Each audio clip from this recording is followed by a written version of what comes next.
Hello everyone, this is Gaurav here and welcome back to the channel. क्या हाल है भाई? आप सभी की उम्मीद है काफी अच्छे होंगे। तो इस वीडियो में हम लोग बात करने वाले हैं कि जो आप लोग का हिंदी इलेक्टिव का पेपर होने वाला है 15 फरवरी, यानी कि कल। आज हो गया 14 फरवरी। और आज का जो साइंस और कॉमर्स वाले बच्चों का इंग्लिश स्कोर का पेपर था वो स्थगित करके आप लोग का नया डेट शीट निकाला गया है, जिसके अनुसार आप लोग का जो एग्जाम होने वाला है वो 4 मार्च दिन मंगलवार को होगा, 2 बजे से लेकर के 5:15 तक, यानी द्वितीय पाली में।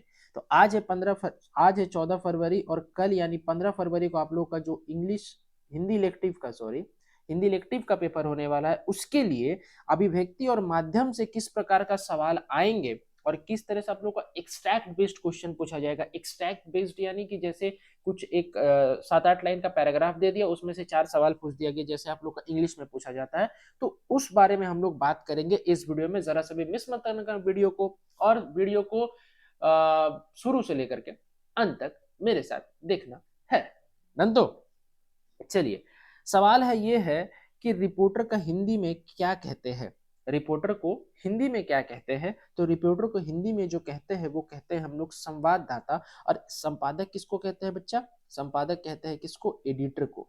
किसको? एडिटर को। डन। तो हाँ, चलिए आगे बढ़े। संवाददाता हो जाएगा इसका सही उत्तर। उसके बाद संपादकीय पृष्ठ पर प्रकाशित होने वाली संपादकीय लेखन को माना जाता है।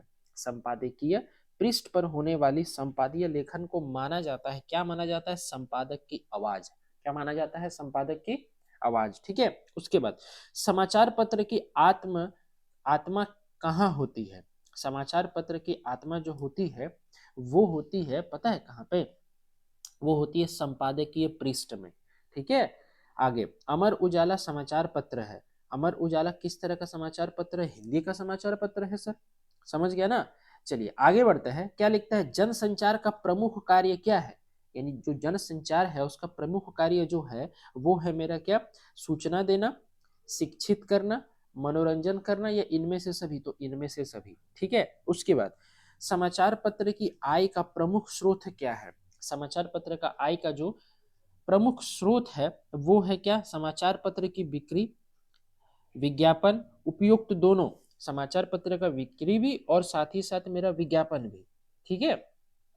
हाँ, समाचार पत्र का क्या बोलते हैं, आय का प्रमुख स्रोत क्या है? ठीक है। देन आफ्टर क्या लिखता है? जनसंचार माध्यम के अंतर्गत रेडियो कौन सा माध्यम है?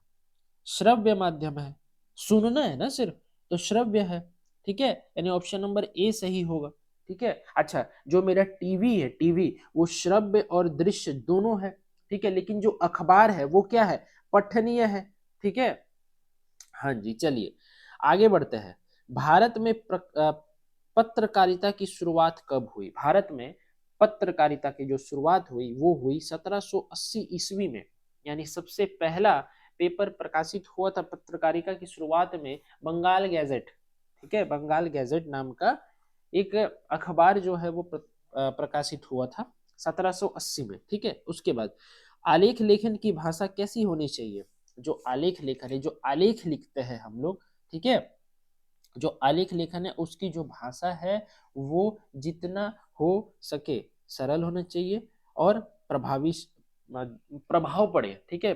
हाँ, प्रभावशाली होना चाहिए। यानी देखो, सरल होना चाहिए, प्रभावी यानी प्रभावशाली, सुगम होना चाहिए, ये सभी सारा। उसके बाद रेडियो अस्तित्व में कब आया? तो रेडियो अस्तित्व में 1906 में आया था। तो मेरे लिए, मेरे हिसाब से जो सटीक उत्तर होना चाहिए वो क्या होना चाहिए? 1900 ईस्वी।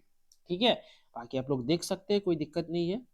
आगे देखिएगा, समाचार पत्र में साक्षात्कार छापने की प्रणाली कब शुरू हुई? तो सन 1962 में समाचार पत्र में साक्षात्कार छापने की प्रणाली शुरू हुई। संपादन करने वाले व्यक्ति में किसकी आवश्यकता होती है? मेधा की, अभिप्रेरणा की, निपुणता की, या इनमें से सभी? तो इनमें से सभी। यानी मेधा, निपुणता, अभिप्रेरणा सब कुछ चाहिए एक संपादन में, मतलब संपादक में। जनसंचार का प्रमुख उद्देश्य क्या है? जनसंचार का जो प्रमुख उद्देश्य है वो जिज्ञासाओं का समाधान, सूचनाओं को परस्पर बांटना, विचारों की अभिव्यक्ति, या इनमें से सभी? तो इनमें से सभी। ठीक है। उसके बाद प्रार्थना पत्र में आपका विश्वासी, प्रार्थना पत्र में आपका विश्वासी लिखने के बाद किसका हस्ताक्षर होता है? जो प्रार्थना पत्र होता है उसमें लिखते हैं ना yours truly, your sincerely English में, तो वही होता है हिंदी में आपका विश्वासी, तो उसके बाद किसका नाम लिखते हैं, उसके बाद लिखते हैं प्रेषक का नाम। किसका नाम लिखते हो, प्रेषक का नाम। डन। तो चलिए आगे बढ़ते हैं। देखो ये थोड़ा सा हम लोग आ गए, पता है जो पद्य खंड है ना हम लोग का, हाँ उसके तरफ आ गए हैं, ठीक है। और ये वाला जो आप लोग का चैप्टर है ये क्या है, विद्यापति, ठीक है, जो पद है मेरा, देखिए ध्यान से देखिएगा। विद्यापति की अधिकतर रचनाएं किस भाषा में मिलती है, तो विद्यापति की जो अधिकतर रचनाएं है वो मेरा किसके, मैथिली भाषा में मिलती है। उसके बाद विद्यापति की रचना के उचित का चयन करें, रचनाओं के उचित का चयन करें। देखो विद्यापति का जो उचित रचना का चयन है वो इनमें से सभी है, पद्मावली, फिर कीर्ति पताका और कीर्तितला, ठीक है, सॉरी कीर्तिलता, कीर्ति पताका और पद्मावली सभी है। उसके बाद क्या है, एक सेकंड, उसके बाद क्या है, विद्यापति के पद सार्वधिक किस क्षेत्र में गाए जाते हैं, विद्यापति के जो पद है वो सार्वजनिक पूर्वांचल में गाए जाते हैं। पाठ्य पुस्तक में विद्यापति के प्रथम पद का संबंध नायिका की किस अवस्था से है, तो नायिका की जो अवस्था है वो हृदय की पीड़ा, क्या है बाबू, हृदय की पीड़ा। डन। तो आगे बढ़ते हैं। श्री रामचरितमानस किसकी रचना है, तो गोस्वामी तुलसीदास जी की रचना है क्या, श्री रामचरितमानस। उसके बाद तुलसीदास जी के जीवन मृत्यु का उचित क्रम चयन करें। देखो 1623 ईस्वी में तुलसीदास जी की मृत्यु हो गई थी, यानी सही क्रम मेरे हिसाब से क्या होना चाहिए, बी होना चाहिए, यानी ब, ठीक। तो उसके बाद तुलसीदास जी का जन्म दिए गए विकल्प में उचित चिन्हित करें, बांदा, उत्तर प्रदेश के बांदे शहर में हुआ था, ठीक है। गांव का नाम ध्यान में नहीं आ रहा है, ठीक है, क्या था, ठीक है ना, हाँ देखो यहाँ पे तुलसीदास की के गुरु का नाम क्या था, गुरु का नाम था नरहरिदास, नरहरिदास, ठीक है। उसके बाद तुलसीदास के आराध्य कौन थे, तुलसीदास जी के जो आराध्य थे वो थे भगवान श्री राम, यानी ऑप्शन नंबर द होगा। ये आप लोग को क्या पढ़ा रहे हैं, हम ये आप लोग को पढ़ा रहे तुलसीदास, भरत राम का प्रेम और पद, पद वाला नहीं है, सिर्फ भरत राम का प्रेम वाला है इसमें सवाल, ठीक है। उसके बाद तुलसीदास की पत्नी का नाम क्या था, तो रत्नावली, क्या था बाबू, रत्नावली। अब देखो ये वाला हम जो सवाल बोल रहे थे आप लोगों को कि एक आप लोग को दिया रहेगा 7-8 लाइन का और उसमें से 4 सवाल पूछा जाएगा, देखो क्या है। और यह कैलेंडर से मालूम था, और यह कैलेंडर से मालूम था, अमुक दिन अमुक वार मंद महीने को होवेगी पंचमी, दफ्तर में छुट्टी थी ये था प्रमाण, और कविताएं पढ़ते रहने से ये पता था कि दहर दहर दहकेंगे कहीं ढाक के जंगल, आम बौर आवेंगे रंग रस गंध से लदे फंदे दूर के विदेश के, वे नंदन वन होंगे होवेंगे यशस्वी, मधुमस्त पीक भौरे आदि अपना अपना कृतित्व अभ्यास करके दिखावेंगे, यही नहीं जाना था कि आज के नगण्य दिन जानूंगा, जैसे मैंने जाना कि वसंत आया। यानी ये किसका है, वसंत आया टॉपिक का एक उठा करके दे गया है। सवाल ये कहता है वर्तमान युग में वसंत आगमन का पता कैसे चलता है, तो कैसे चलता है, कैलेंडर से चलता है, क्योंकि वहां पर लिखा ही है, और यह कैलेंडर से मालूम था, देखो कहाँ चला गया, हाँ, और यह कैलेंडर से मालूम था अमुक दिन अमुक वार मदन महीने में होवेंगी पंचमी, ठीक है। आगे दफ्तर से छुट्टी मिलना किस बात का प्रमाण था, दफ्तर से छुट्टी मिलने के था बसंत पंचमी का।